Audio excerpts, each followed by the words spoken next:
Welcome to the Michael Brooks Show.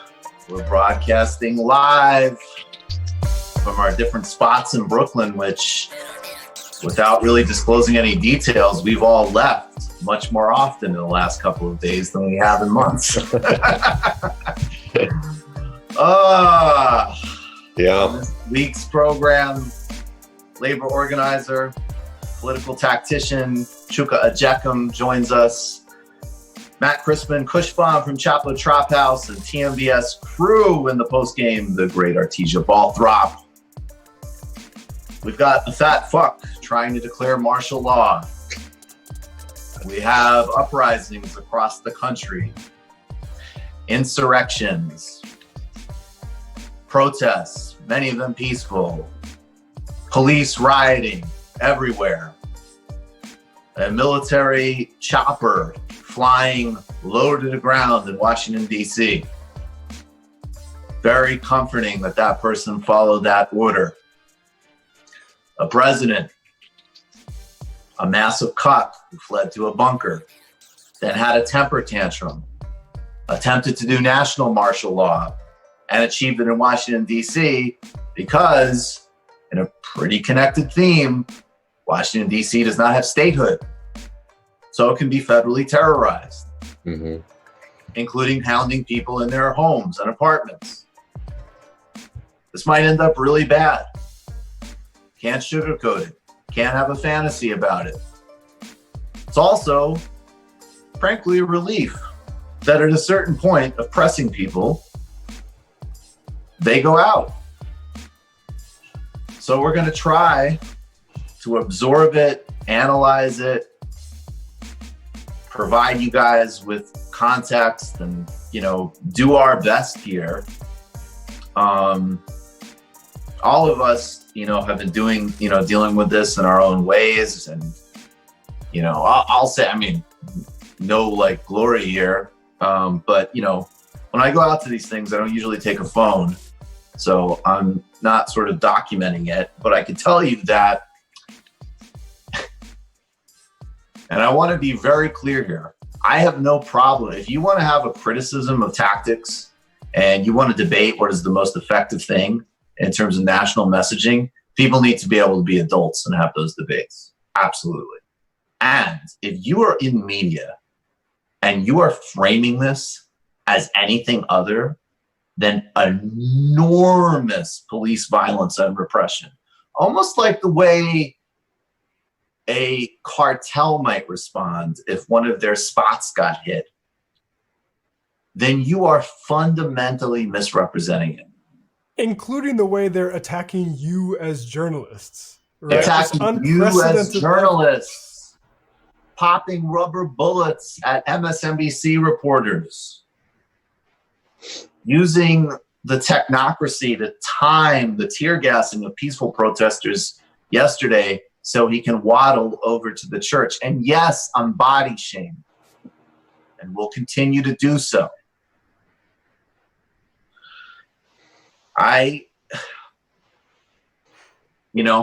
Look, there's a lot to get to. I want to open it up though. We'll get to Chuka pretty soon, but what are you guys' feelings, thoughts, impressions? I will say too, being out, again, I can't give a bedtime story. I don't know where this goes. I think some people are shitting on this from an armchair, which I think is disgusting. I think some people are valorizing and romanticizing some things that, frankly, in their economic positions, they absolutely should not. And I think some people are getting ahead of themselves with where this all goes. But the word, I feel, you don't control the conditions that arise. And being, out there to any degree, including, again, not stealing any valor here, but really to any degree, felt necessary. What are you guys' thoughts, feedback, anything, guys? I think the outside agitators have really outdone themselves the past few nights. I think it is kind of... there's so many different kind of indicators, right? I marched down Flatbush on Saturday with folks, And the amount of support we're getting from just people in the high rises next to it and the cars in the lane, is universal. And then on the Universe. way back, we saw like how quickly that protest, which, somebody in the group was saying that we were sort of with the MLK protesters, and behind us were the Malcolm X protesters that were getting right up in cops' faces, because this is a anti-cop protest, getting right up in their faces, telling them to resign, doing all that stuff. And then you see a lot of people have seen the video of the cop car that tried to learn the wrong lesson from Charlottesville, basically on Flatbush Ave, and rammed Yep. those protesters. That they have there's some kind of there's a knowledge of impunity here with cops behind the wheel, because they were doing that way before. The reason those protesters blocked that car off from going through that intersection was because the cops were swerving in right behind them and basically corralling protesters and trying to split them up, trying to split those two groups of protesters up. They're using like sheepdog, like that's how they're using their vehicles. And the protesters rightly got in their way and said, "You're not going to do that." And it's like the mixed indicators are from like how fragmented our society is, because on Twitter, right, we all see these images, we all see this stuff. It's not getting through to, I think, people who consume the world mainly through local television news or even cable news, for instance. But I also think the media environment is different than, say, 50 years ago, which is that I think, this disaster of a Blackout Tuesday campaign where people put the black square, like, and so I guess, like, I don't have anywhere to summarize all this stuff, but that's what I've observed. I think you're right, especially on that last point. I think what's really interesting about this movement, I'm just thinking about other major like Black Lives Matter movements or like mass protests that we saw, sort of sister rallies across the country. I mean, this is the unprecedented spread. Even compared to basically, the solidarity rallies that happened with Ferguson, where like there was some police violence in other cities, but it's really concentrated in one area. I think that it's really fascinating that all across the country, we're seeing this kind of harsh crackdown from the police when you see that violence. I mean, you can talk about political education and being well read, all that you want, but like literally, like there's the life and death moment where you're like, God, these armed people are like attacking this group of protesters. And that's like, it's a real like political awakening for a lot of people. And just because it's so widespread, like, almost every major city, people in my family back in Texas were, sending me videos of the cops just walking down their street in their like residential neighborhood. Right. And that's a really powerful image to see, like, because it looks like an occupying army. So I feel like, a lot of people really are getting this kind of awareness that they might have not had if they were to be watching it just happening in other cities. When it's happening right in front of you, it starts to become a lot clearer and a lot more visceral. But I don't know. I feel like this is going to be really hard for them to be able to put away. I think that they're going to try their best to come up with these narratives to try to discredit the movement. And you can see, from in certain places, where like just like in the marches that I've been on so far, where they're starting those kind of fragmentation, those ideas of like the outside agitator, like there is a kind of general paranoia, not dominant, but you can just sort of see it coming up, erupting here and there. And like we need to do our best to make sure that that does not become the dominant story, because that's very clearly is a way to try to make sure, to divide these movements, when what we really need to be doing is continuing to see them grow, which in an encouraging way they have continued, and they just like really haven't stopped. In Houston today, there was another massive protest that just continued to grow throughout the day, and I don't think that they're going to be able to put this away without literally going to the most repressive apparatus of the state, which could be a very real possibility. And again, and that's happening. Yeah. Right. And I think that's, again, why when you pull back tactically and you do look at the same dynamic accelerated, which is a completely dead, of course, the response from Pelosi and Schumer is embarrassing and a failure, just as you'd expect. There's a handful of people on pure civil libertarian grounds in the national leadership, Senator Ron Wyden as an example, who understands and is focused on certain aspects of the overall civil liberties threat, right? Mm-hmm. And then you got a White House and a national Republican leadership that wants to do this. You have seen over the past several years numerous Republican legislative initiatives at state houses to, as an example, let it be legal for people to run their own fucking cars through crowds of protesters. That was already in play. That was already happening. The hiring of private mercenary and paramilitary firms. And again, a left that is still very weak relative to these other forces. So yeah, I mean, absolutely they're going to pull out the most repressive metrics, and absolutely they think they can do it. So there's no doubt about it. And to speak to what you're saying, David, I want to play this clip of this cop. I think he's in Greenwich Village. Yeah. And just as an example of the conspiracy theories, the outside agitator and the divisiveness, let's just play this clip real quick. One moment, sorry. No, it's all good. Here we go. Us and everything that these cops have given their blood for, and the communities that we serve and they all love, can go back together and get those groups out of here from California, from all over this country, who are being paid to take this movement, which is a good movement, and turn it into violence against the men and women who love the communities. So that's the first. Yeah. I mean, there's just absolutely no basis for this. There's none. I mean, this is a conspiracy theory. And again, I have no problem. You want to criticize different tactics, you want to criticize different groups, I'm all for it.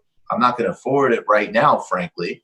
But of course, I think certain tactics are stupid. Of course, I think certain approaches, especially if you come from certain backgrounds, are foolish. But at the same time, and primarily, this is a lie. This is bullshit. And what is he talking about? Like, this leads me to another point. It really drives me crazy to see the deep abuse and propaganda deployment of things that actually have a certain deep value if we get there. Let me explain what I mean. We didn't even pull this. Well, let me start first with cops taking the knee across the country. First of all, come on, people. We all know that that's a coordinated PR tactic. You know that. This is like literally counterinsurgency.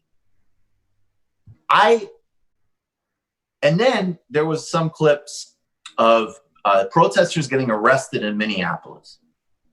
And this so happened to be, maybe we'll play it later. Max Blumenthal, I think, was clipping it on Twitter. This so happened to be, relatively speaking, insofar as somebody taking control of your body like that and cuffing you, a pleasant arrest. The cops were speaking with the arrestees were speaking with the cops, with the protesters. There was this local news reporter on the ground who couldn't believe it. This is amazing. Look at them. They're getting arrested and they're talking it out. And he even got some footage of the protesters being arrested saying some things like, we're all human. We all want to get home to our families. We all, X, Y, and Z. That is true. That is true. And the act of evoking such deep values during an arrest like that is the most deep perversion imaginable. It'd be like during the ANC struggle. You're getting arrested by these apartheid security forces.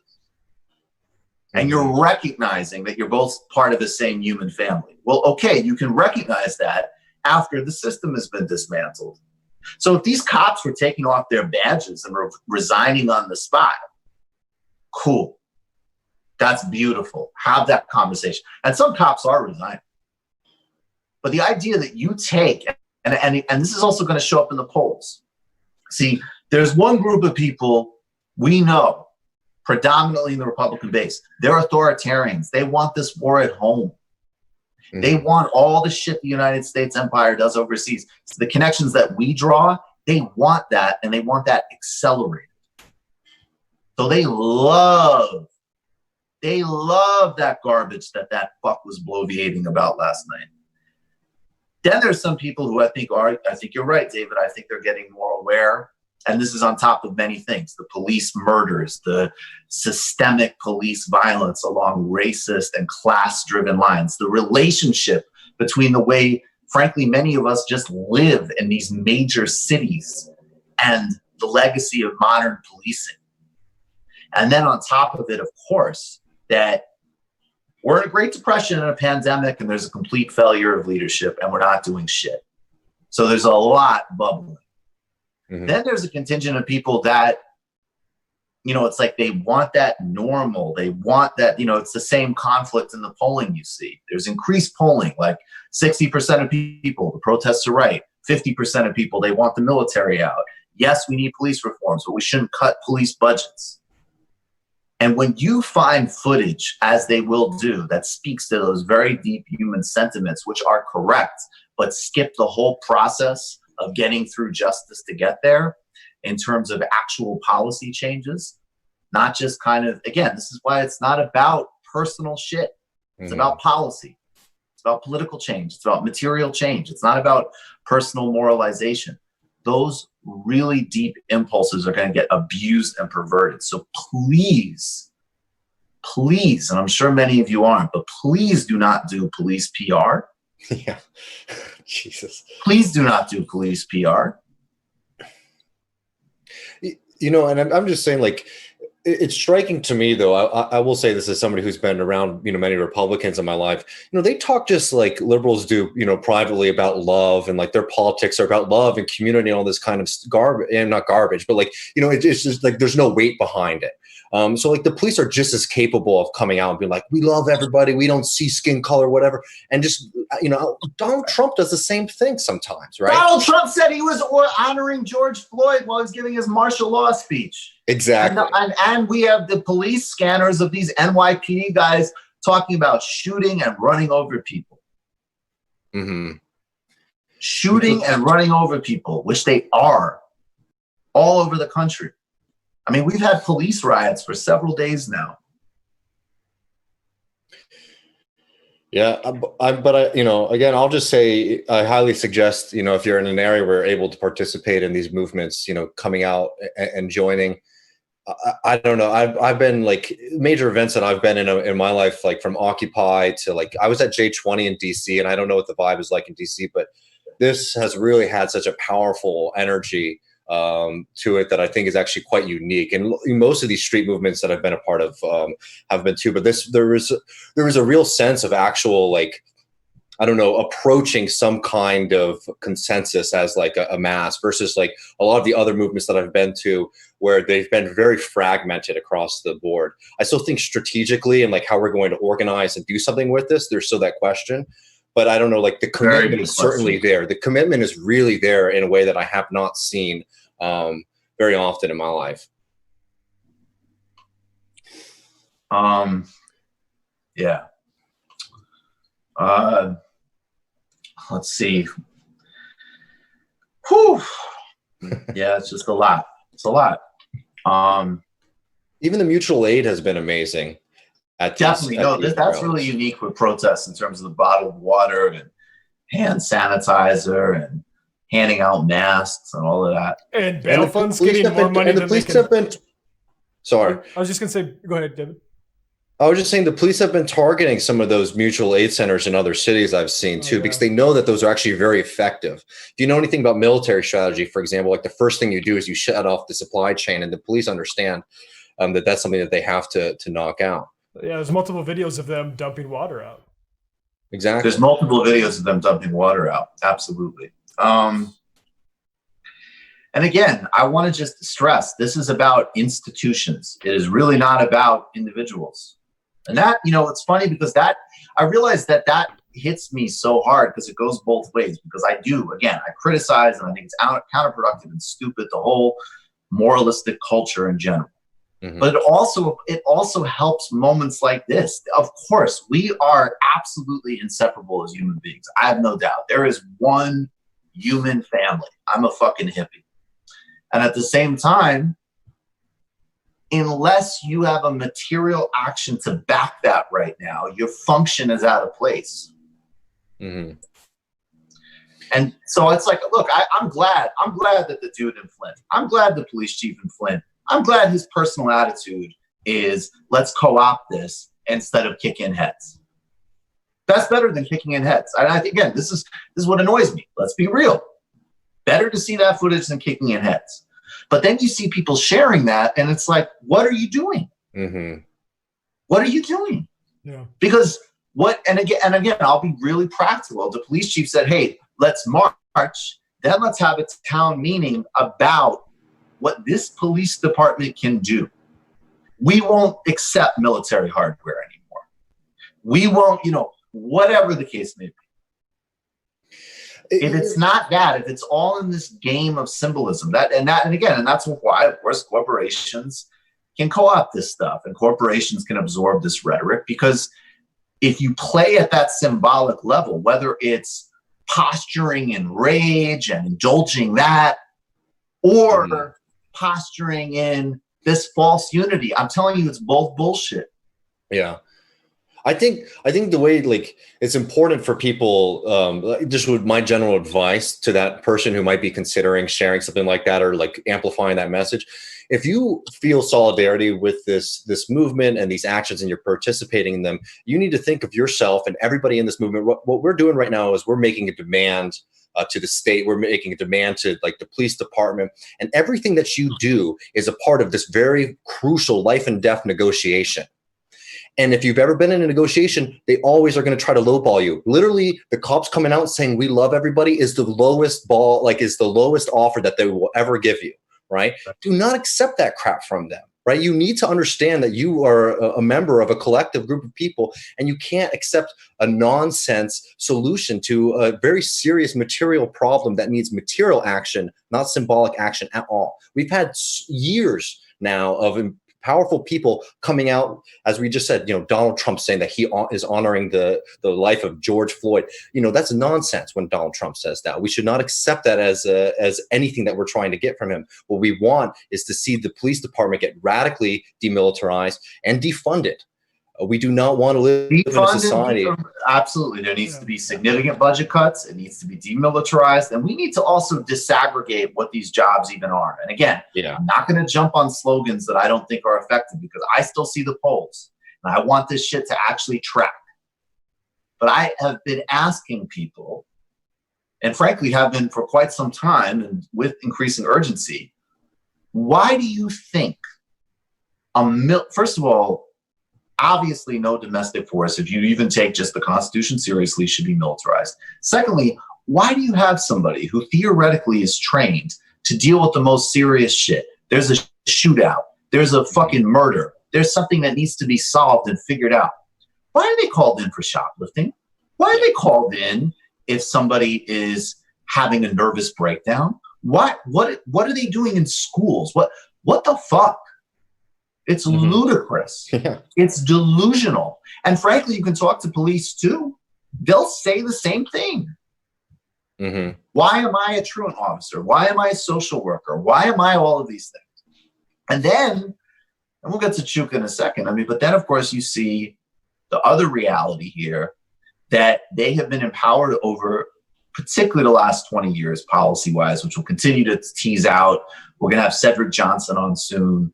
I'd really strongly recommend that everybody watch this incredible talk on policing reform and against the technical solution, which he gave a couple years ago. And again, he's getting into the material roots of this stuff. Also, Adolph Reed has a fantastic piece on non-site. The point is of course, the reason you add the class dimension to it is because you also have to recognize that as much as there are individually despicable people, like these fucking murderers of George Floyd, that this way of policing, this way of paramilitarizing, terrorizing communities of color, and policing all poor people is inseparable from how we do our cities today. And how we do our cities today is inseparable from how we've leverage certain market forces. So you have to materialize it to solve it. Period. And again, you have, as part of this context, you could see that these institutions have power beyond the people that are supposed to regulate them. Somebody tweeted, these motherfuckers, look, Bill de Blasio is a joke. These motherfuckers doxed his daughter. Yeah. They doxed his daughter. What situation do you have when the democratically elected mayor of a city has a paramilitary force that's driving people through, driving cars into people, beating the shit out of people, escalating all over the place. His daughter gets arrested, and they dox her. You don't see the strain, the fact that you're already talking out of the bounds of democracy here, and it's only getting accelerated again with this silly fuck trying to do martial law. But look, let's do a little wrap, and then we'll get to Chuka, Ejeckam. I don't see you guys anymore for some reason. Is there a reason? Did you guys take yourselves off? Or no, we're still there. It's weird. I don't know. I'm doing it over phone today. Yeah, and just to note also while you say that, the internet's been crazy the last few nights, I think, because of all the activity in this area, because I'm actually pretty close to it, Barclays Center. You're right. So we had a brief drop. I don't think anybody even noticed it, but just in case something happens, we'll try to get back up as soon as possible tonight, everybody. Okay, word. All right, so here's what we're gonna do. Let's talk a little bit about, look, obviously I believe very strongly in the work we do. We had a drop off this month for very obvious reasons, nothing radical, but we do need to hold steady and frankly continue to grow. That's how bills are paid. That's how people are supported. That's how we expand out. We just unlocked the latest illicit history doc of Thomas Sankara, incredible history and narration by the absolutely one-of-a-kind Milton Alamati, part of this constellation of extraordinary human beings that we work with. It's deeply inspiring and deeply depressing, frankly, but I would recommend everybody watch it as well as you watch all the illicit histories, all of our content.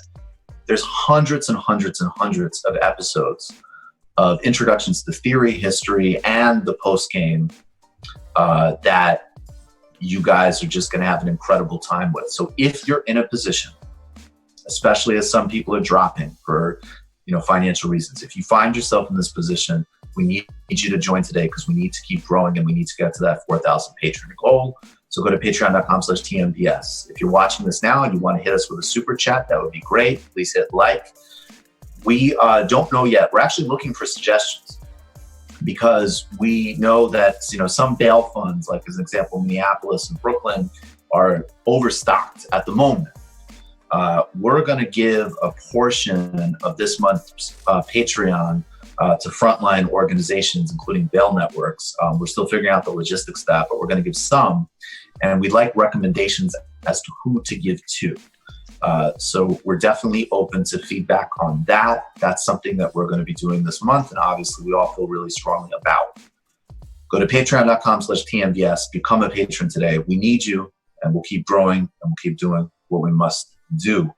I think, guys, if everything's okay and we're all set, I think we could bring Chuka in. Unfortunately, I don't think I'll be seeing him. I don't see any of you. But let's just take a real quick break, and then we'll come on with Chuka. All right, we'll take a real quick break. Okay, we'll be right back.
Welcome back to the Michael Brooks Show. Very happy and honored to have joining us return champion. I think actually you probably know him from an illicit history / primer on the future of sectoral bargaining in the Uber economy, how to globalize the labor movement. It was a great conversation. And now here he is on the Tuesday show. Chuka Ejeckam is a labor organizer, policy.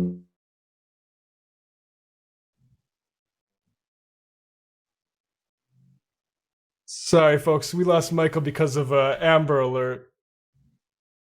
Oh.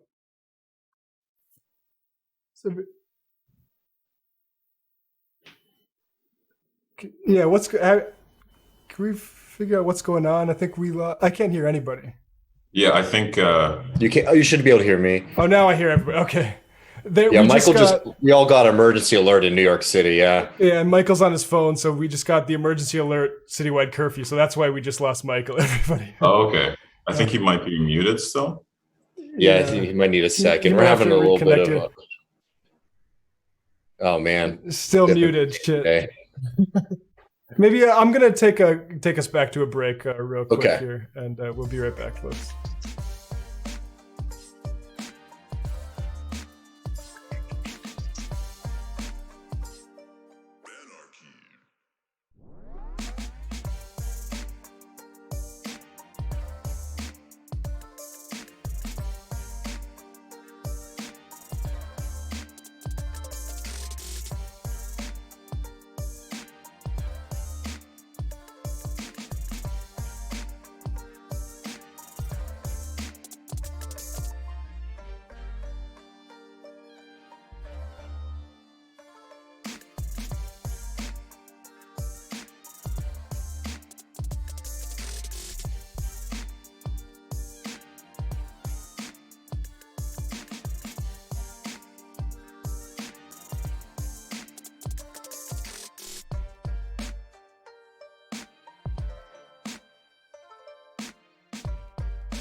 Hey everybody, we're back.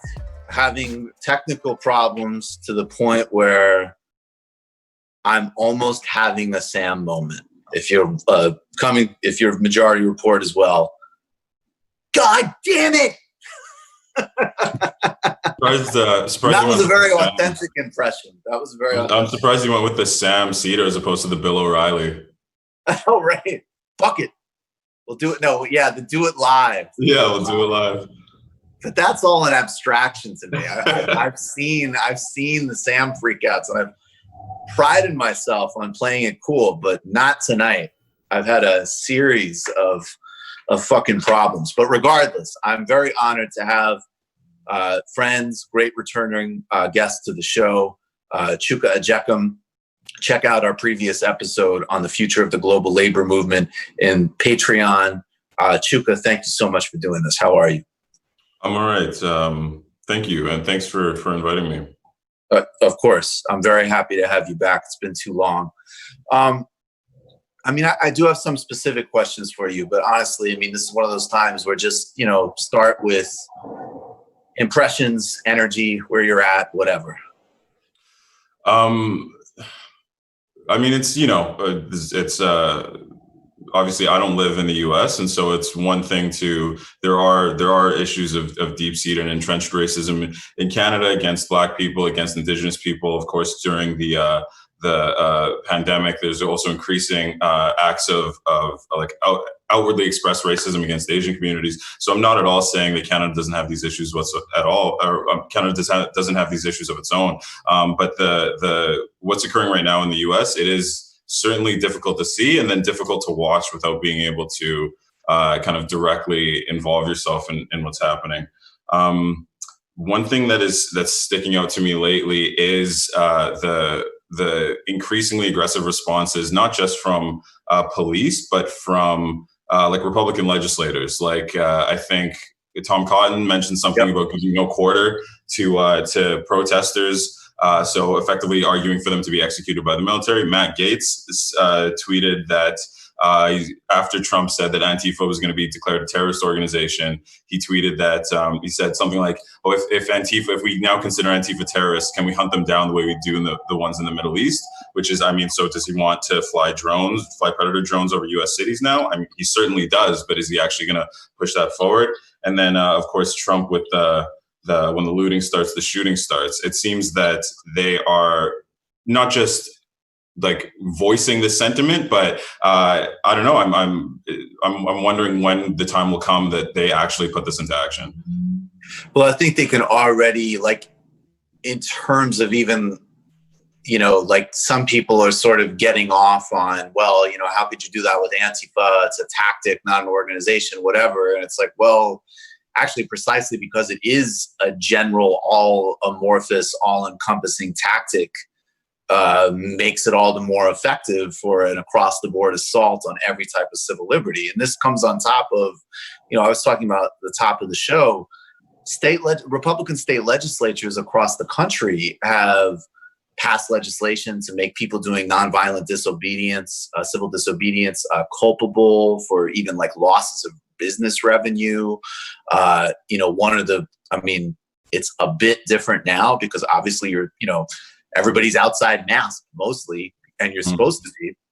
There's been legislation against that as well. And that, by the way, and again, people really need to understand that if you're kind of trying to preserve some anonymity while you do this has nothing to do, you could be there, not doing anything violent whatsoever. You just don't want to be aggressively surveilled by the national security apparatus. So yeah, just to kind of echo what you're saying, yes. They're getting very, and I also, what do you make of the fact too that just that basic thing that they're going to push hard on the right, the Democratic Party, the center, it just isn't even there, right? They're Schumer and Pelosi, please, right? It's not even, I'm not even saying that to criticize them. Honestly, hope springs eternal, but it's not even there. And the left is very weak. So what do you think of that kind of general dynamic? I mean, it's difficult for me to imagine what the Democratic Party's response would be in a time like this, because they have to, based on the way we've seen them operate for years now. They will, of course, fret about the protests, fret about property damage, and say, well, we understand the issue, but any kind of violence is unacceptable, and destroying your own city is unacceptable, things like that. They don't. I mean, they've intentionally avoided advancing any kind of structural critique about where these issues come from or how they have to be dealt with, because that would not only implicate them, but implicate the policies that they've been pursuing since the new Democrat era. Right. So, and in terms of in terms of supporting people who are arguing for even defunding the police, right, which is a legislative solution, and it is a proposal. It is a strong proposal, but it is also a legislative solution. And there are a lot of people who are not arguing for legislative solutions, right, who are arguing for something a lot more direct. So I imagine that they won't even go as far as supporting those people, because they're still worried about being perceived as radical and weak, right, and they're still clearly kind of trying to. They see their electoral fortunes in the center, which I don't know why, I don't know how, but it's clearly how they understand themselves and how they want to not just attempt to seize power in the sort of larger political system, but also within the party maintain power against the new people who are entering it, who are much to the left of the people who are currently in the top positions. So I just don't see what they can do. Anything that gives too much support to the protesters will be eschewed by the party. Anything that clearly gives support to the police, and it will be just completely overshadowed by what the Republicans are going to do. So I don't know what they could say that would be of value, and I don't see anything they say having a lot of purchase. What about the role of the labor union movement in terms of both the incredible acts of solidarity we saw with bus drivers in various cities refusing to cooperate with police raids, and then also really attaching a big, concrete policy agenda to this? We talked already, obviously, radically slashing police budgets, but also starting to connect it to healthcare, job guarantee, and all the rest of it. What is the bridge, and what is the role, and how can labor get into the mix and get centered? I think there's an interesting dichotomy in the sort of labor actions that we've seen related to the protests. Of course, it is, like bus drivers or transit workers in New York and in Minneapolis have been refusing to work with the police. And also notably, their unions have supported them, encouraging drivers to not work with the police and putting out statements in support of the protests. And then on the other side, you've seen the New York Police Union tweeting out information about the mayor's daughter after she was arrested. They doxed the mayor of New York's daughter. Exactly, including her address, right, which is just extreme action that directly endangers her life. So I think that the stuff that we've seen from transit unions is incredibly compelling, and in terms of where the labor movement could see work in related to this. Obviously, if you defund people who argue for or in the argument for defunding police and defunding prisons, it isn't just that the money disappears; it's that it's put toward community services, right? Community care services, caregiving, community support organizations, community recreation, and enlivenment initiatives and things like that. And so all of that creates work that doesn't set up an opposition between the worker and the rest of the public, right? It's not work that comes with punitive power, with the power to take life, with the power to imprison and cage and brutalize, with the power to use measures that are considered torture in international law, like solitary confinement. So I think that those, and all of that is, and you can have sort of wraparound services and a much greater array of support services and institutions and initiatives and programs that don't just attempt to actually deal with issues that people experience in a way that doesn't dehumanize and endanger those people, but also just makes life better, right? Makes the world that we inhabit more livable, more pleasant, and more like the world that we would construct from scratch. And so I think that it's both, morally right. It is the right thing to do. And it also creates work and builds solidarity in communities. And so that is the position that I take. And those are the things that I argue for. How important do you think it is to have a clear set of policy demands? I think it depends what conversation you're having. If you're putting forward an agenda to someone who will actually listen, like if you have a government that is somewhat amenable to where you're coming from and has some power to actually put something forward, then yeah, I think it makes sense to have a clear set of policy demands. I don't think that the onus is necessarily on advocacy organizations or like organizers to itemize every single policy and have the specific budget line and how much it would take, how much it would cost, and exactly how many jobs would be created and exactly what the administration would look like. I think that's an undue burden. And from outside of the administrative power of the public service, it's difficult to develop all of that. But I do think it makes sense to have detailed proposals when you can and when there's a chance of those details being put into practice.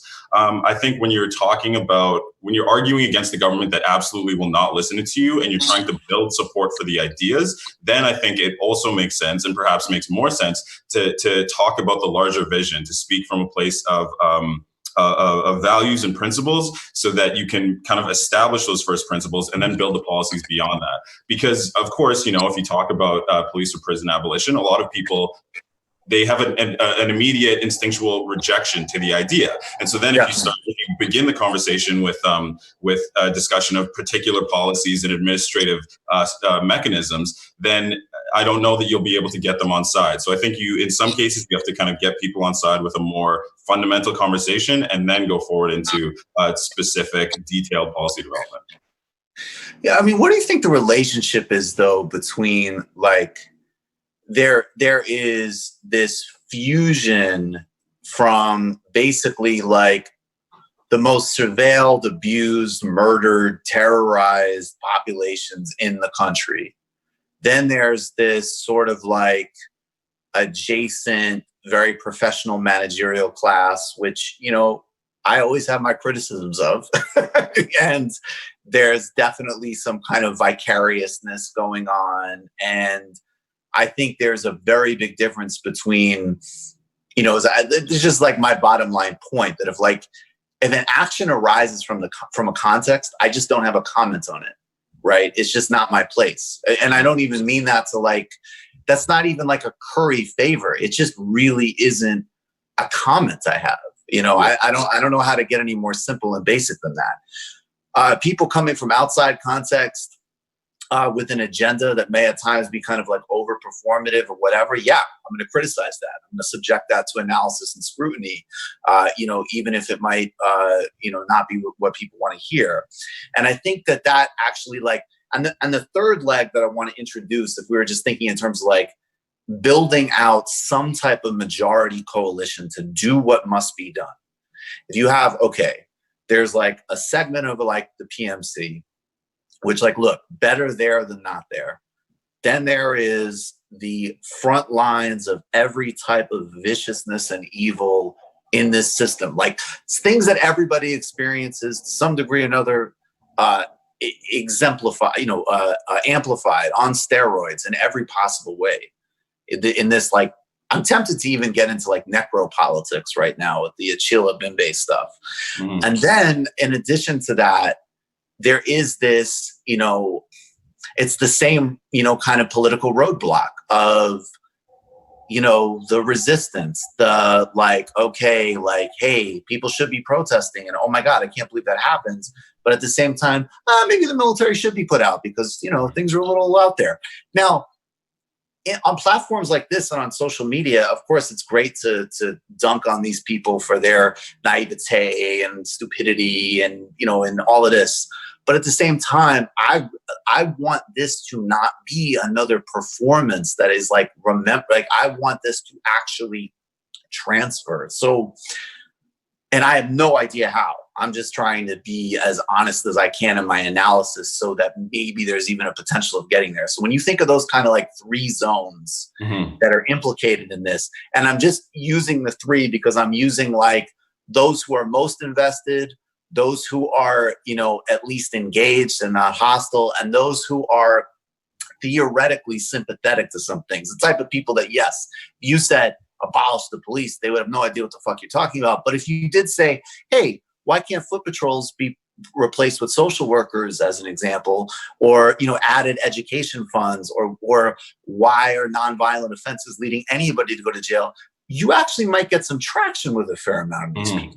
So, and then I'm distinguishing that from another very serious segment of this country that wants to do Palestine in the United States, like overtly. Yeah. So what would your strategy be, thinking of those three kind of broad categories? Or is that even, maybe you don't like that way of categorizing it? I'm just trying to think of how to build it out here. Yeah. So, I mean, it's certainly, I wouldn't go as far as saying that like I have a strategy that I can put forward. Certainly this is, I'm someone who's watching, listening, reading, and learning, right? Just like everybody else. But I think that, first of all, in regards to the sort of first zone that you described, certainly I agree with you that like, if someone is dealing with something, experiencing something that I have not experienced and dealing with it however they can, it is absolutely not for me to judge, right? And it would be incredibly pompous and pedantic for me to say that, I would conduct myself in a way that is more praiseworthy the way they're conducting themselves. I mean, I think that that's disgusting. I'm absolutely not going to engage in it. And I think as well, in regards to the second zone, like the sort of managerial class, I think that I think the important thing there is to recognize that I don't think it's ever defensible to deny someone a comfort that you have. So I think a good example is you do not get to say that homelessness is inevitable from the comfort of your home. I don't think it's ever defensible to deny someone something that you have. And so I think that I think a lot, and I think that comes, somewhat connects to the conversation about like details versus principles, because often the details can make certain things seem, the details can be prohibitive, right? They can make certain things seem incredibly difficult or to enact. Whereas there has to be times where we just assert or demand this will happen. It does not matter how difficult it is to bring about. It will happen because it must happen, because for it to not come about, for it to not occur is indefensible. And then for people who are saying right now, well, I mean, clearly something has to be done. These protests can't go on forever, and the curfew has to be imposed. And maybe the National Guard and the police and the military should go in, because how else are we going to deal with this?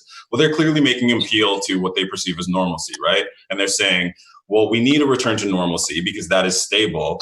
And so whatever period of instability, of aggression is required to return to that stability that I'm identifying as desirable, is legitimate. But the same argument can be put forward in response, where you're saying what you are identifying as the level of stability that you believe is desirable, from our perspective, is stable, but also just uninhabitable, right? It is unacceptable. And so, as you've identified yourself, a level of instability or aggressive action is acceptable if it is returning to a desirable place. Well, we're saying the desirable place is much different than what you are identifying, but it is also necessary to push forward to it. And I think it's difficult. It's difficult for some people to accept that this is the outcome of centuries of entrenched structural racism that has deprived and devastated parts of the world, communities, and has created prosperity and stability for very certain people in very certain places. And so to say that we want to upend that entire system, and that a world that does not funnel all its prosperity toward particular people is the only world that we can exist in peacefully, and the only world that we can defend and work toward. It's difficult for people to accept, but is it easier to accept the fact that the poorest and least powerful people in the world are going to die in untold numbers throughout this and the rest of this century and the next one? Is it easier to accept that it is not impossible to imagine that the only people that will be left on the planet a few hundred years from now are people who have sickening levels of wealth and power? I don't know that that's one. I don't know. I certainly don't think it's easier to accept, but I also don't know that that's a world that's worth saving, you know? And so if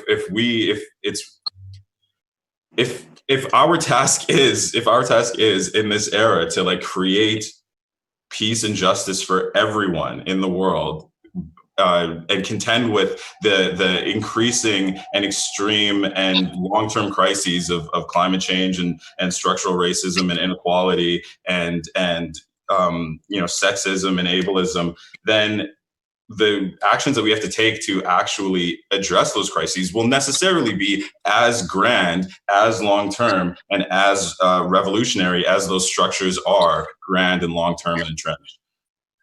Final question I have for you. What about, you're in Canada, obviously. What do you think of the global dimensions of this? Well, there have been rallies in Canada in solidarity with the protests in the U.S. There's a rally in Vancouver recently, and there are more planned. There was a rally in Toronto as well. Although in Toronto, a 29-year-old black woman named Regis Korchinski-Paquette recently died after an interaction with police. They were called to. There was a mental health support call placed by her mother to the police, and it's not clear what happened. But they arrived at the scene. Korchinski-Paquette and her mother and brother were in the hallway when they arrived. She, as the sergeant or the chief of police reported, she asked to go into the apartment to use the bathroom. She went in, police went in with her, and then she fell off the balcony and died. The police don't have body cameras, and so there isn't any footage of what happened. There are some witnesses. They're conducting interviews, but I mentioned that because the march in Toronto was in recognition of her death and calling for accountability in that event, as well as in solidarity with other events. But yeah, I mean, global dimensions of this, like, I would make the argument, and I think it can be very well supported, that anti-Black racism is one of the fundamental engines of the world. It's one of the fundamental mechanisms by which the world operates and has been for centuries. And so it's addressing it, again, will take that sort of incredibly grand movement, but it's not something that's going to be addressed by politicians speaking differently or a legislative measure here or there. We're talking about, if you look at the disparities in well-being, in health outcomes, in education between Europe and Africa, that has to be addressed, right? When we say Black Lives Matter, are we including Africans? Are we including African Caribbeans? Are we including people of African descent everywhere in the world? Because we absolutely have to. And if we don't, then I don't know. I think it's absolutely necessary that we do. And so I think that the global dimensions of this have to be part of the conversation, because it is not acceptable that Africans sit at the bottom of the world as they have for centuries.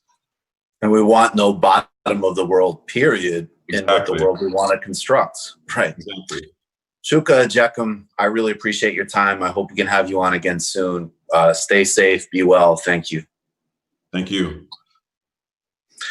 All right, guys, let's take another brief break, yeah? Okay. All right, folks, we'll be right back with Matt Christman.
Welcome back to the Michael Brooks Show. Hope everyone is safe and strong.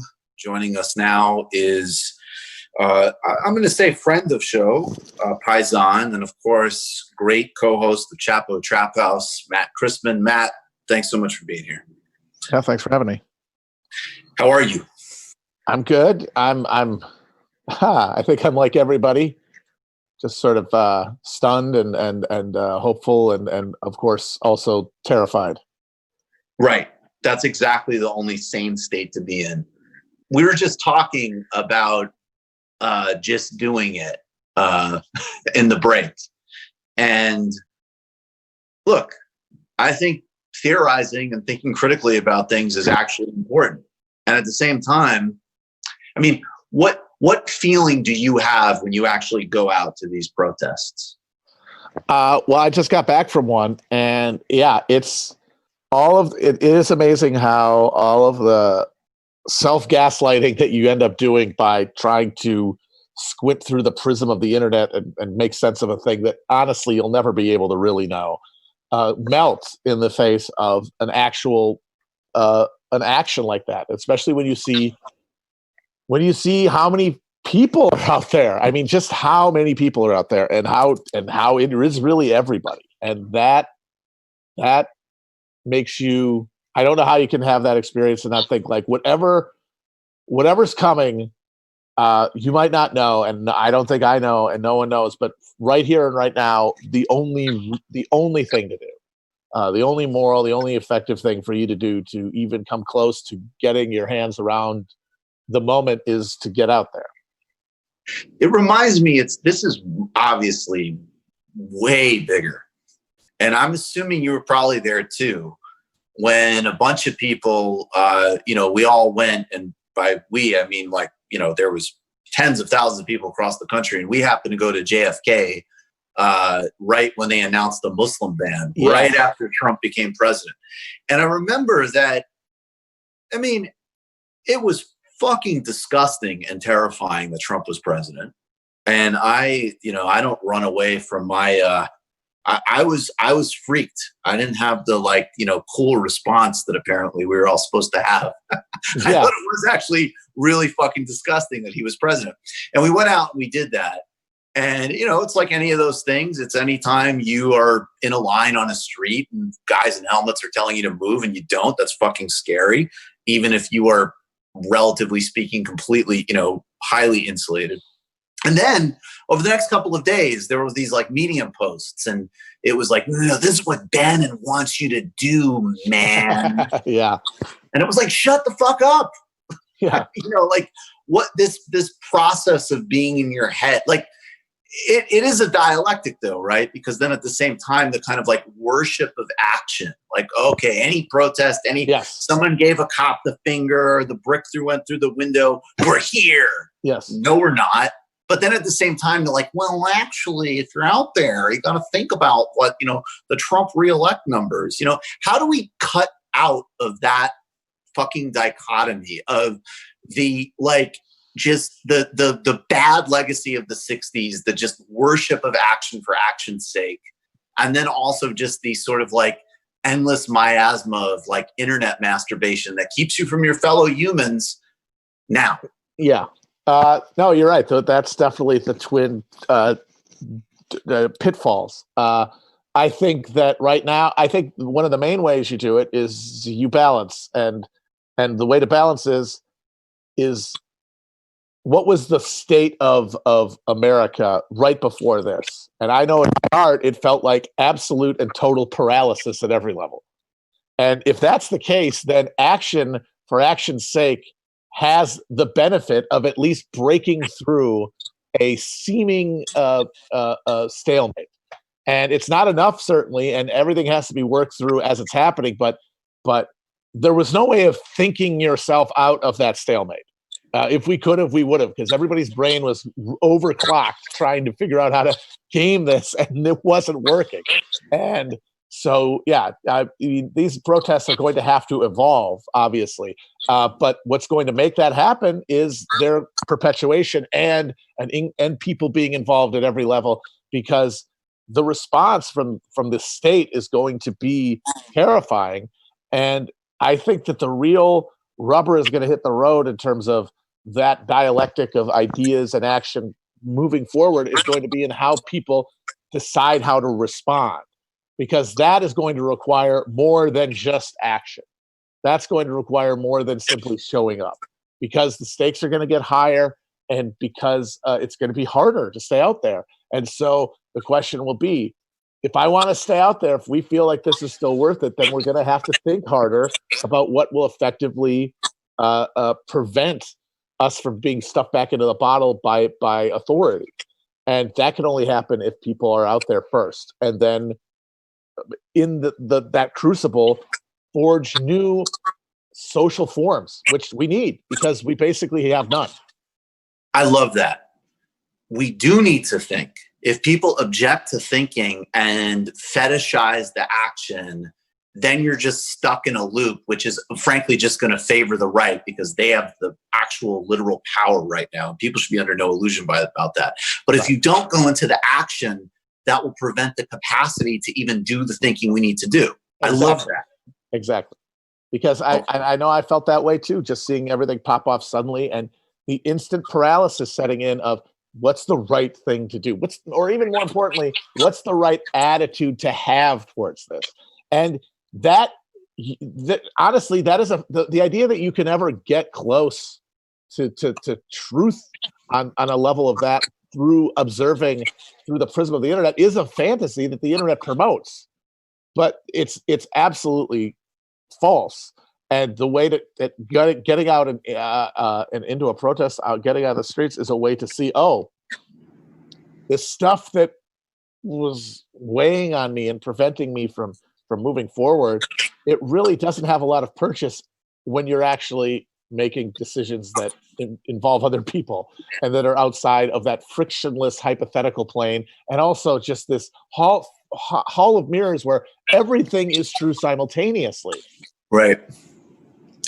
And that's a problem in our bizarre little space we're in.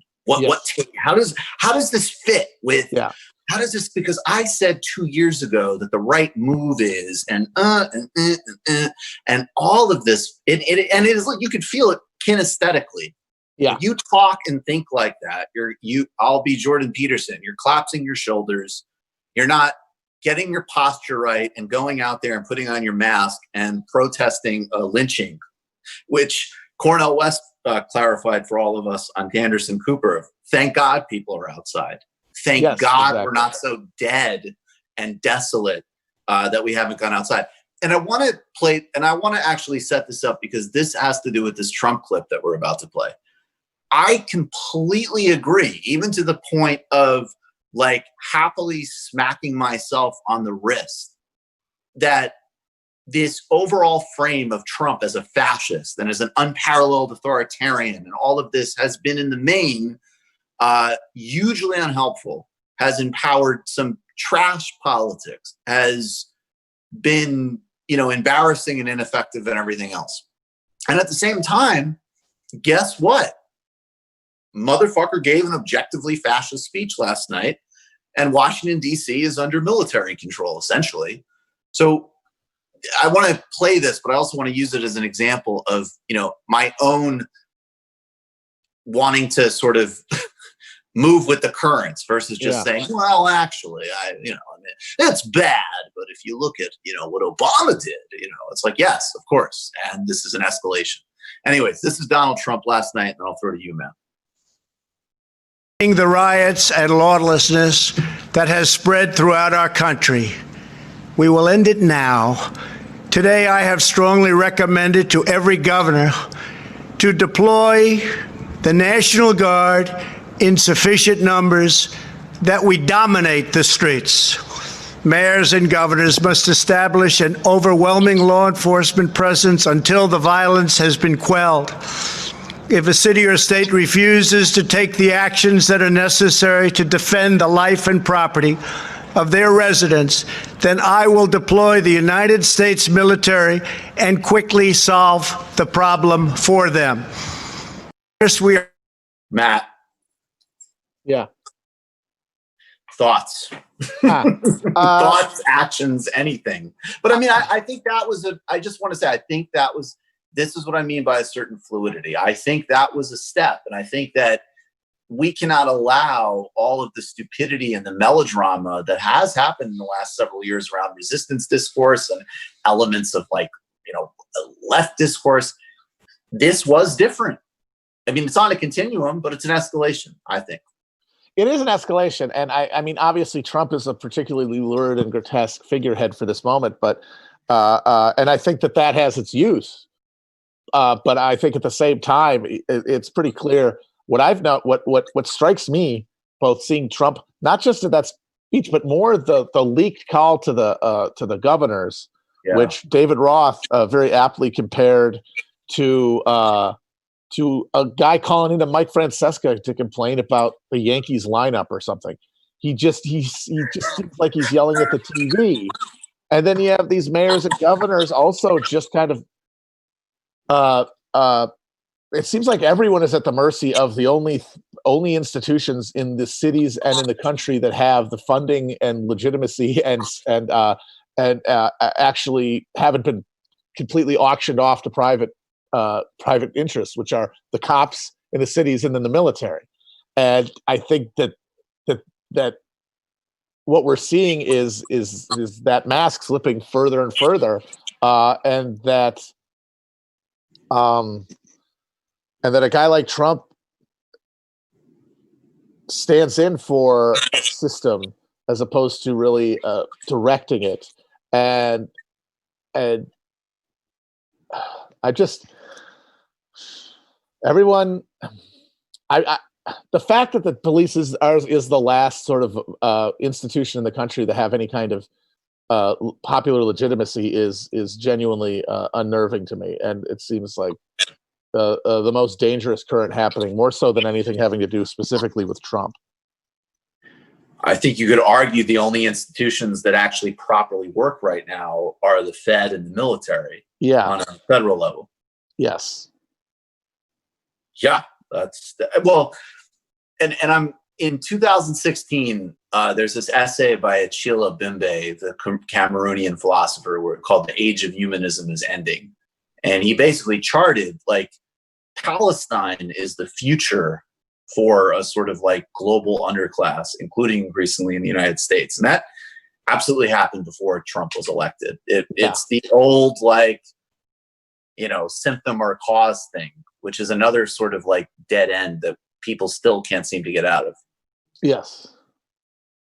Yeah, I mean what really heartens me is, and I know a lot of leftists would rather not, are resistant to endorse this whole movement because they don't think that it intersects enough with capitalism, right? It is too specifically and narrowly focused on racism and policing.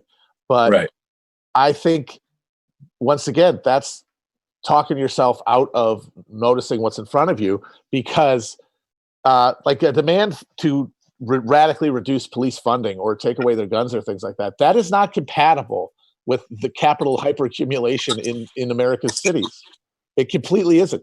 It might be framed as like a racial justice thing, but in practice, the reason the cops are like this, the reason they're the only line item in a municipal budgets to go up every year while everything else shrinks, is because they're filling the gap left by the collapse of any kind of social order with police coercion, and it doesn't work without that. It can't work without that. And so not only can it be the tip of the spear of a broader conflict with capitalism. I was out there tonight and just seeing the wildly diverse group of people protesting, that the opportunity exists for a lot of the suspicion and lack of connection between struggles within different communities that is reproduced by the stratification and the segregation of physical space in cities. This is a chance to actually break it down. This is a chance to actually display for each other across a chasm of like sort of mutual disengagement and mistrust, a commitment to one another that can be built upon. Yeah, no, and it's the same dynamic. The new thought, the new form. Like, we're going to get post woke from going there and doing this. Right. Yeah. Like the woke trap is caused by the anxiety of guilt, the anxiety of helplessness, the fact that you're not doing anything except having opinions. And so those opinions have to be razor sharp and have to be hysterically held to. And witch hunts have to be conducted to purify because of the basic sense of guilt and anxiety that powers them.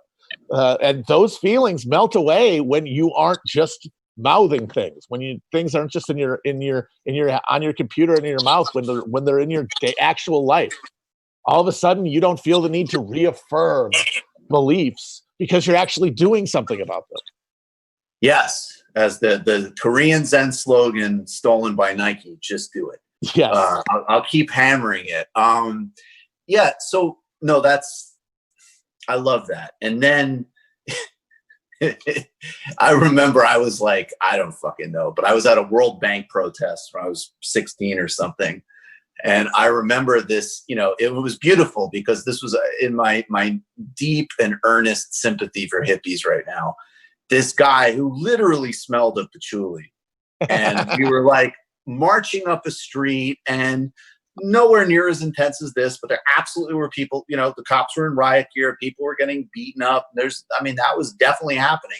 Compared to this, it looks like a picnic, but the trajectory was very defined, even from the, so-called anti-globalization protests. And I remember this guy being like, see, man, we all love each other. And we're like, we can figure it out. And they've only got fear.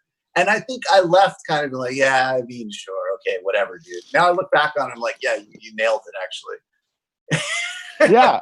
But the thing that, and the reason that I think people have a justified leeriness about this sort of actionism is that things tend to peter out. That's the nature. You have momentum, you have steam, and then things, but a lot of the things that cause these things to peter out, namely people have to go to work, people have the feeling that they have something to lose, they have some sort of investment in these institutions that leads them to not want to see too dramatic a conflict with the state. Those things have fallen apart for basically everyone, and it all happened quietly. It all happened under the surface during that quarantine period, and I don't think any of us were aware of just how much radical alienation was occurring because I know that the cops did most of the smashing and burning in Minneapolis. Of course they did. They love that because it gives them, they think it's going to give them permission to smash everything, and they think it's going to scare everybody back home because, oh, whoa, we didn't want it to get out of hand. But instead what happened is people said, oh, you can burn down a police station? Let's see if we can do that. Because the things that in the past kept people home, kept people from trying to reproduce that kind of escalated conflict are gone. And I don't think that the police really understand that because they still have their jobs. And they're still some of the only people in the country working. I mean, as actually one of the women, who led a march chant the other day when I was out was like, basically, I mean, that was a great talk about material showing up. We're paying your overtime. We are literally paying your fucking overtime. And just to loop into that, I think Alex Perrine made this incredible find. I think it was a letter to the New York Times of some guy who was like, look, in 68, I was out on the streets because of the war in Vietnam and because of civil rights. Now I'm immunocompromised. So I'm at my summer home in Connecticut. Basically, please don't damage my Union Square apartment.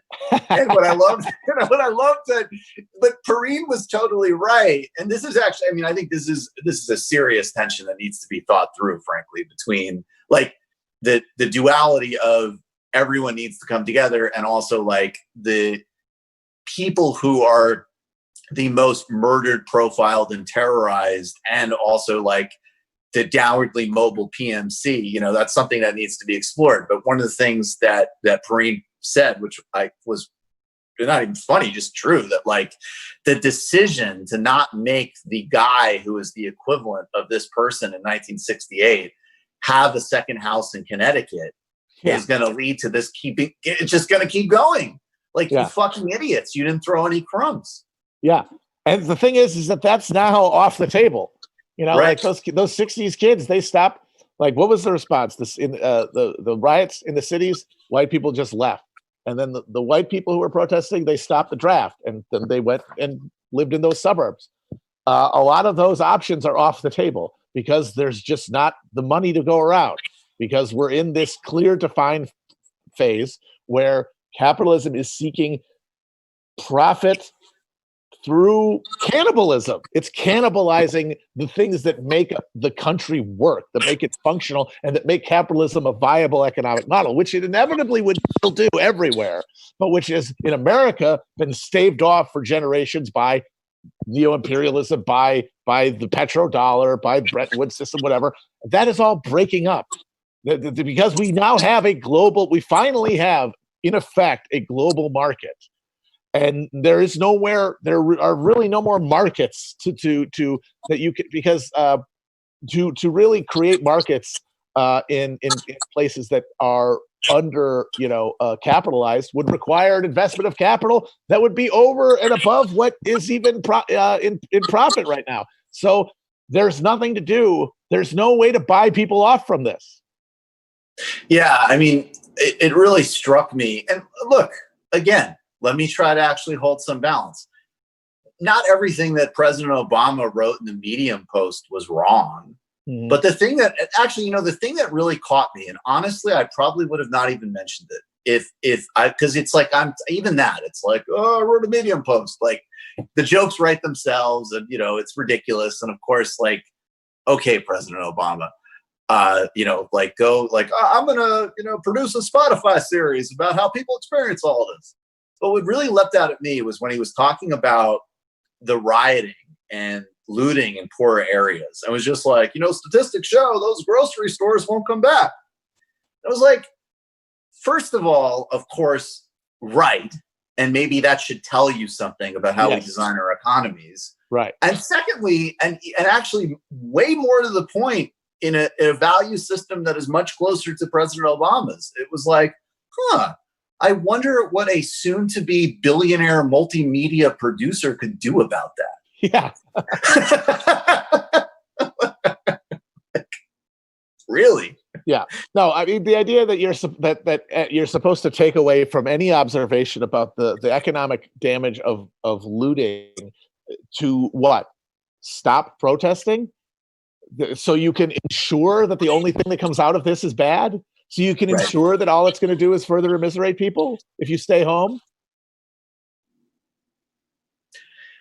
And I think, that's really important too in terms of where capital can go. Like, what's left is more and more forms of abstraction. Like, we can create more technical products that have IP law, and they could just as easily be open, but they're not. They're going to be closed, and we'll squeeze an artificial profit out of it. Then the other part is like the fucking post office, or take another whack at Social Security. You could juice it up.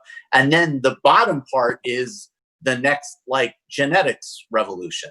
Let's go into the Amazon and, basically like sequence like what remains of ecology for the pharmaceutical industry. Those are really, those are the only three poles that I see left in terms of like where you can juice some money out of. And those are not going to be distributive, obviously. Yeah, not at all. Do you see any other areas? I mean, unless you want to do I think it would all be genetic shit, like Oryx and Crake, walking chicken nuggets or something, because that's about it. But who's going to be able to pay for them? Because that's the thing. You can, we got more IP, we got these drugs that are we can cure your hair loss. It's like, how much will they have to cost to make money? And then who the hell is left with any money to buy anything? Right. And so like what, but like what would I'm not like, what would the Keynesian move even be? Because I mean, I guess it's like before you even got to rejuicing markets, you could just say, this is what the Financial Times has been saying for like 10 years, except until it comes time to kill Corbyn. It's just like, okay, this is all these social trends are in place. So the answer is billionaires should pay a little bit more tax, which the liberal side of the oligarchy entertains until Bernie Sanders or Jeremy Corbyn become actual electoral forces. Right. Yeah. Right. Yeah. Go ahead. Sorry. No, I'm sorry. Why has thinking dialectically been so important to you? And break that down for us, please. What it's really done for me is just made me realize finally and totally, and more importantly, be able to articulate to myself and others more clearly the fundamental sterility of the left as it exists because of its essential virtual nature. That unless you can grind reality against or grind your ideas against the wheatstone of reality and like see a changed situation that they can then be re-engaged with, then you will never be able to get out of the realm of theory. You will never be able to get to action because you will always second guess yourself because there will always be an argument against whatever it is, whatever the theory, whatever the thing is. And the most dramatic thing to me was just witnessing the sterile mind-killing debates that went on and did not resolve in any way, kind of not resolve, but lose prominence during the height of the Sanders campaign. And then as soon as Bernie's Sanders campaign ended, returned exactly as they had been, without anything having changed. And that really, to me, just drove home the futility of this as a project. But it was very hard for anyone to accept that at a time when the virtual was everyone's entire world, or much more than it was, because as soon as that moment of crisis happens, everyone has to go in their houses or they have to work all day if they're essential. Either way, any avenue for taking anything offline was gone. And when this happened, I think I don't see this happening in any context other than the quarantine, not just because of the massive economic collapse that's occurring, but also people needed a reason to justify getting out, something that didn't feel selfish, something that felt like it was worth the risk of potentially spreading this disease. And this finally provided that. And then by doing so, provided people with the thing that they'd been missing this entire time, which was a sense that their actions had any impact on the world. And is it that getting back into actions and the idea that the world is I mean, you know, I always question how well I articulate this stuff, but like it's about relationships and dynamic motion, not linear progression, not like an idea that gives us a map and then we have the map and then that tells us what it is. And then we can all satiate ourselves and we can know who's good and who's bad and what to do and that we get into this actual relationship. And I think, I mean, that's actually one of the most, and it's funny because that's like entirely missing from American culture, not just the left. And that is why you see it, whether it's new atheism or wokeness, or obviously all of these, you know, fucking neo-fascist currents. It's the idea that the idea is the thing. Yes. No, that's been it. Like everything has just been the idea, and people just petrifying them into rocks and bashing each other in the head with them. And now there isn't really an idea in terms of a broader strategy, but the only way to get to that is through application. The only way to get to that. And the thing is, and this is the most important part, and the final puzzle piece for me is that's not guaranteed, of course. You can't assume that it'll work, and you can't assume that you will be vindicated. And that is a big problem for a lot of people because their political sense has been so entwined with being correct and having the right analysis and being credible to themselves or other people that they are so scared, terrified of being wrong or having their efforts come to nothing. But even if whatever you're doing fails, the assumption that it does not things forward and that does not change the terrain in such a way that future gains can be made is incorrect. In fact, that's the only way it's ever worked.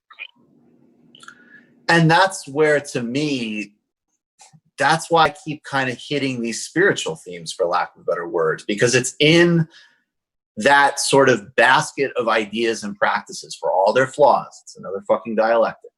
But it is the zone that you can get into, or a way of getting into, with being okay with being wrong and not being a fanatic. Yeah. And then also having courage, frankly. Yes. Courage to risk something for yourself. Courage to not just fight for other people in the now, but fight for people who haven't even existed yet. The idea, accept that you might not see anything like what you want to happen. You might never be vindicated in your lifetime, but that's still worth pursuing. And that is hard for Americans specifically, because as the spiritual has been drained from life, it's been replaced with things. And things have taken, and therefore the indulgences of the senses is the only value that any of us have, consciously or subconsciously, which means that our fear of losing them is dominant over everything, and more powerful even than our fear of authority is our fear of losing these things that provide us with our only sense of worth, or only sense of purpose, and the process of like reawakening a spiritual sense is most importantly about reawakening a sense of the value of others. The value of others is as ends to themselves, the value of humans as the species and as the planet. Like these things have to have meaning to you beyond the place where you get your stuff. You know, these things have to have a meaning to you that you connect to. The idea that you're part of a greater whole. The idea that you are part of an ecumenical, whatever it is. It might be humanity. It might be the planet. It might be the universe. Whatever it is, you have to feel a part of something, and you have to feel that the benefit to others is also a benefit to you, even if you don't feel it in the immediate material reward that you might see in your life. That's it. I love it. So what we're going to do, folks, Matt, you're going to spend a little bit of the post game with us, which I much appreciate. We'll take a little bit of a break. We'll probably start the post game in about 5-10 minutes, or 10 minutes, I should say. But folks, keep this short and sweet. Stay safe, stay strong, be well. I want to thank each and every one of you in every facet of this for making this possible and supporting this. We hope that this obviously reverberates onto you. I want to thank Matt and David, of course. And, I actually, this last 2-part episode we had on for the illicit history on what happened in Russia in the 90s and the creation of modern PR with Mark Ames, very relevant to now. Check it out and watch the Thomas Sankara mini doc that will actually inspire you. Thank you to Milton Alamati so much, as always, and of course, Vic Viana. All right, patreon.com/TMBS, and send us your recommendations for where to put resources towards bail funds and other things like that. Much love, everybody. Stay safe. We'll see patrons in the post game in about 10 minutes.